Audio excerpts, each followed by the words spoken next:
मशहूर अभिनेता ऋषि कपूर का निधन हो गया है। वो 67 साल के थे। उनके निधन की जानकारी अमिताभ बच्चन ने ट्वीट करके दी है। अमेरिका में कैंसर का उपचार कराने के बाद पिछले साल सितंबर में भारत लौटे थे अभिनेता ऋषि कपूर। उनकी तबीयत खराब होने के बाद कल ही उनको मुंबई के अस्पताल में भर्ती कराया गया था, आईसीयू में रखा गया था और आज सुबह ये दुखद खबर आई। अमिताभ बच्चन देखिए हक्के बक्के पूरी तरह सदमे में। अमिताभ बच्चन कह रहे हैं वो चले गए, ऋषि कपूर चले गए, देहांत हो गया। मैं बुरी तरह से आहत हूँ, पूरी तरह से टूटे हुए अमिताभ बच्चन। और अमिताभ बच्चन की कई यादगार फिल्में ऋषि कपूर के साथ रही हैं और अपने सामने अपने को स्टार को, अपने साथ के कलाकार को यूं जाते हुए देखना किसी सदमे से कम नहीं। और कहीं ना कहीं हम देशवासियों के लिए ये खबर, ये बुरी खबर जो है, ये अमिताभ जी के ट्वीट के बाद सामने आई। जैसा कि हम आपको लगातार बता रहे हैं कि अमेरिका में कैंसर का उपचार कराने के बाद पिछले साल सितंबर में भारत लौटे थे अभिनेता ऋषि कपूर। उनका स्वास्थ्य खराब होने के कारण उनको कल रात को ही मुंबई के, दक्षिण मुंबई के अस्पताल में भर्ती कराया गया था। 67 वर्षीय ऋषि कपूर भर्ती थे एचएन रिलायंस अस्पताल में। वहाँ उनका इलाज चल रहा था। उनको आईसीयू में रखा गया था। उनकी पत्नी नीतू कपूर लगातार उनके साथ थी, देखभाल उनकी कर रही थी। और ये देखिए गिरिराज सिंह केंद्रीय मंत्री, उन्होंने भी प्रतिक्रिया दी है। बहुत ही दुर्भाग्यपूर्ण समय है, प्रभु उनकी आत्मा को शांति दे। पुराने सिनेमा काल को नए सिनेमा काल से जोड़ने वाले महान अभिनेता ऋषि कपूर हमारे बीच नहीं रहे। गिरिराज सिंह जो कि केंद्रीय मंत्री हैं, और क्या आम क्या खास, क्या राजनेता, क्या फिल्मी हस्ती, सभी उनके जाने से दुखी हैं। बहुत ही दुर्भाग्यपूर्ण समय गिरिराज सिंह इसे बता रहे हैं और साथ ही प्रभु से प्रार्थना कर रहे हैं कि ईश्वर उनकी आत्मा को शांति दे। वहीं कांग्रेस पार्टी के नेता राहुल गांधी ने कहा है कि भारतीय सिनेमा के लिए ये डरा देने वाला हफ्ता, ये ना सिर्फ भारतीय सिनेमा के लिए डरा देने वाला हफ्ता है, ये देश के लिए बहुत ही खराब हफ्ता गया है। आगे राहुल गांधी कह रहे हैं एक और दिग्गज अभिनेता ऋषि कपूर चले गए, एक शानदार अभिनेता जिनकी हर पीढ़ी में बहुत से चाहने वाले थे। उनकी कमी महसूस होगी दुख की इस घड़ी में। उनके परिवार, दोस्तों और फैंस के साथ मेरी संवेदना है। तो हर कोई हैरान है, परेशान है, शब्द नहीं है लोगों के पास। अभी अभिनेता इरफान का कल ही निधन हुआ, उन्हें सुपुर्दे खाक किया गया कल ही। और उसके बाद देश उस दुखद खबर से बाहर निकलने की कोशिश ही कर रहा था कि आज फिल्म इंडस्ट्री ने और इसके साथ ही साथ देश ने एक और शानदार अभिनेता को, एक बहुत ही अलग किस्म के व्यक्तित्व के धनी शख्सियत को खो दिया।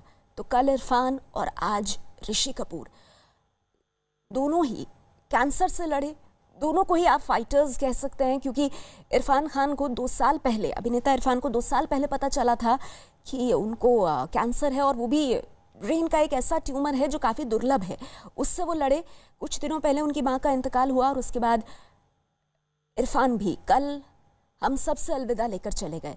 और आज ऋषि कपूर, अक्षय कुमार ने कहा है ऐसा लग रहा है जैसे हम सब पर दुख का पहाड़ टूट पड़ा हो, जैसे हम सब किसी बुरे सपने के बीच में हैं। ऋषि कपूर जी के निधन की खबर सुनकर दिल टूट गया। वो महान अभिनेता, साथी अभिनेता और अच्छे दोस्त थे। और हमको बता दें कि इरफान और ऋषि कपूर दोनों ने डी डे करके एक फिल्म थी, उसमें साथ ही काम किया था। ये अंडरवर्ल्ड पर बनी फिल्म थी। तो सोचिए, डी डे फिल्म के 2 कलाकार, 2 बेहतरीन कलाकार, 2 उम्दा कलाकार, एक को कल हमने अलविदा कहा और दूसरे को आज अलविदा कह रहे हैं। और ये अलविदा भी कैसा है जिसमें हम उनके आखिरी दर्शन नहीं कर सकते। और कोरोना के इस संकट में एक और बड़ी बुरी खबर हमारे सामने आई है। इस वक्त हमारे साथ शेखर सुमन जी फोन लाइन पर हैं।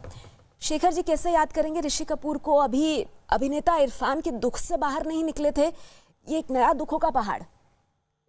अब तो देखिए, अब तो बोलने की और रिएक्ट करने की ताकत भी चली गई। अभी हम सब देखिए, एक के बाद एक ट्रेजेडी से, कोरोना वायरस में पूरी दुनिया में लोग मरे, हमारी इंडस्ट्री में इरफान, इतने बड़े कलाकार कल गुजरे। अभी हम अफसोस मना रहे थे, जता रहे थे, कोई उनकी मैयत पे नहीं जा पाया, उनके अंतिम दर्शन नहीं कर पाए। मेरे घर के बगल में थे, इससे बड़े अफसोस की क्या बात है। अभी उससे उभरे नहीं, आंखों के आंसू सूखे नहीं, दिल संभला नहीं। और अब सुबह सुबह ये मनहूस खबर, मैं तो बस भगवान से मना रहा हूं कि ये साल अभी खत्म हो जाए, ये अप्रैल में, मई में ही खत्म हो जाए, ये आगे नहीं बढ़े। ये इतनी जाने लेके जा रहा है, इतनी मनहूस खबरें दे रहा है कि कैसे संभाले दिल को, कैसे बर्दाश्त करें, ये समझ में नहीं आ रहा है। अल्फाजों का अब कोई मायने नहीं रह गया, कंडोलेंस का कोई मायने नहीं रह गया। कल से बोल बोल के परेशान हो, हर चैनल पे, ये हर जगह, लेकिन उसका क्या मायने है जब ऋषि हमारे दिल के इतने करीब थे, हमारे परिवार के करीब थे, उनसे हम मिलने नहीं जा सकते, उनके परिवार को सांत्वना देने नहीं जा सकते, उनके घर नहीं जा सकते, उनका अंतिम दर्शन नहीं कर सकते, सिर्फ याद कर सकते हैं। सिर्फ यादें रह गई हैं अभी। और इस बीच जहां हम लोग अपने घरों में कैद हैं, नजरबंद हैं, यहाँ इस तरह से लोग चले जा रहे हैं हमें छोड़ के, मतलब इससे ज्यादा बड़ी ट्रेजेडी और इससे बड़े दुख की बात नहीं हो सकती। बिल्कुल, शुक्रिया आपका शेखर जी हमसे बात करने के लिए। शेखर सुमन कह रहे हैं कि अल्फाज नहीं हैं, अब शब्द नहीं हैं। अभी अभिनेता इरफान के दुख से बाहर नहीं निकले थे और अब समझ नहीं आ रहा है कि इस खबर को कैसे लिया जाए। मुंबई के अस्पताल में ऋषि कपूर का निधन हुआ है और यकीन मानिए कोई इसके लिए कहीं से भी तैयार नहीं था। अक्षय कुमार कह रहे हैं ऐसा लग रहा है जैसे हम किसी बुरे सपने के बीच में हैं। ऋषि कपूर जी के निधन की खबर सुनकर दिल टूट गया। वो महान अभिनेता, साथी अभिनेता और अच्छे दोस्त थे। हर किसी का कहीं ना कोई नाता, कोई संपर्क, कोई रिश्ता रहा है ऋषि कपूर से। संबित पात्रा कह रहे हैं मुझे यकीन नहीं हो रहा ऋषि कपूर नहीं रहे।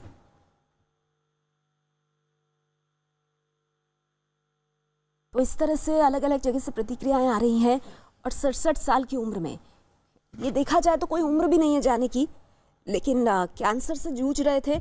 कल उनको अस्पताल में भर्ती कराया गया था।